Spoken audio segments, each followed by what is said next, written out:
குஞ்சுகள்லாம் நம்ம எப்படி வளர்த்துறோம் அப்படின்னா, இப்போ நல்லா சேவல் தரமான சேவல் எடுத்து தரமான பொட்டைகள் எடுத்து ரெண்டையும் வந்து நம்ம அதை மிக்ஸ் பண்ணி அதில் வரக்கூடிய முட்டைகளை நம்ம கலெக்ட் பண்ணி இயற்கையான முறையில் நம்ம அடை வச்சும் பண்ணுறோம். இப்போது கோழிலேயே அடை வச்சு பண்ணுறோம். ஒரு சில கோழிலாம் பார்த்திங்கன்னா உடைச்சிரும்.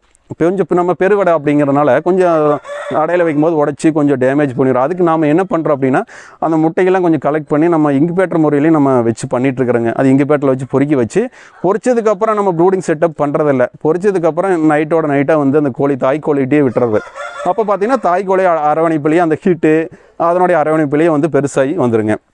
3 மாதம் நான் வந்து குறைஞ்சது ஒரு 2லேருந்து 3 மாதம் நான் வந்து கேஜில் தான் வச்சுட்டு இருக்கேன். எதனால் அப்படின்னா, இப்போது காக்காய் பறந்து வசாலி நல்ல கீரி தொந்தரவு எல்லா பக்கம் கிராமப்புறத்தில் இருக்கிறது கீரி தொந்தரவு எல்லாம் இருக்குது. அதனால் ஒரு 3 மாதம் அந்த கூண்டில் தான் நம்ம தீவனம் தண்ணி வச்சு நம்ம வளர்த்திட்ருக்கோம்.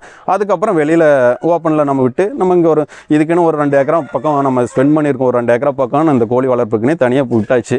விவசாயம் போயிட்டுருக்கு. அது போக இதுக்குன்னு சொல்லி ஒரு 2 ஏக்கரா நம்ம பண்ணிகிட்ருக்கோம். இந்த 2 ஏக்கராவில் திறந்து விட்டுறது அல்லது நம்மளை மாதிரி சொந்தக்காரர் இருக்காங்க, ஃப்ரெண்ட்ஸ் இருக்காங்க அப்படின்னா அதில் நல்ல தரமான கோழிகள் மட்டும் அவங்களோட தோட்டத்தில் கொண்டு போய் விட்டு அவங்ககிட்ட இருந்து மறுபடியும் ஒரு 6 மாதம் கழித்து நம்ம எடுத்துகிட்டு வந்து நம்ம இந்த மாதிரி கேஜில் போட்டு அதை சில பயிற்சியில் இருக்குல்லைங்க, அந்த பயிற்சியெல்லாம் கொடுத்து தரமான சேவல்களாக தரமான கோழிகளாக நம்ம எடுத்து நம்ம சந்தைக்கு கொண்டு வரோம். அப்போ சந்தைக்கு கொண்டு வரும்போது எப்படி நம்ம மற்றவங்களுக்கு காமிக்கிறது அப்படின்னா, சோசியல் மீடியா தான் இருக்குது. இப்போ தான் வாட்ஸ்அப் இருக்குது, இன்ஸ்டா இருக்குது, ஃபேஸ்புக் இருக்குது, அதுபோக குரூப்ஸ் நிறையா இருக்குது, வாட்ஸ்அப் குரூப் இருக்குது. அதில் மொத்தத்தில் வந்து நல்ல தரமான பொருள் இருந்தால் எங்கே இருந்தாலும் வந்து தேடி எடுத்துருவாங்க. அது உங்கள் வீட்டுன்னு இல்லை, எங்கிட்டன்னு இல்லை.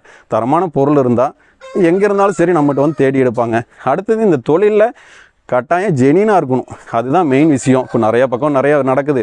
ஆனால் எல்லா தொழில் உள்ளதான். இந்த தொழில் பொறுத்த வரைக்கும் ஜெனினாக இருந்தால் கட்டாயம் வந்து நல்லா பண்ணலாங்க. ஏன்னா இப்போ நம்ம எங்கேயோ இருக்காங்க, இப்போ நார்த் சைடு ஏதோ ஒரு இடத்துல இருக்காங்க, நம்மகிட்ட பொருள் இருக்கான்னு கேட்கும்போது நம்ம ஃபோட்டோ எடுத்து அனுப்புவோம். அதுக்குண்டான சைஸ் என்ன, அது என்னோட ரேட் என்னன்னு கேட்கும்போது நம்ம சொல்கிறதே காமிக்கிறது எல்லாம் ஒரிஜினலாக நம்ம அவங்களுக்கு பண்ணணும்னா ரெகுலராக அவங்ககிட்ட வந்து நம்ம பிஸ்னஸ் பண்ணலாம். இதுதான் இப்போ நான் பண்ணிகிட்ருக்கிற ஒர்க்குங்க. ஆன்லைனில் பண்ணிகிட்ருக்கேன்.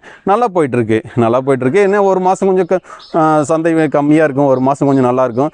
மொத்தத்தில் ஆவரேஜ் பண்ணி பார்க்கும்போது நல்ல தொழிலுங்க.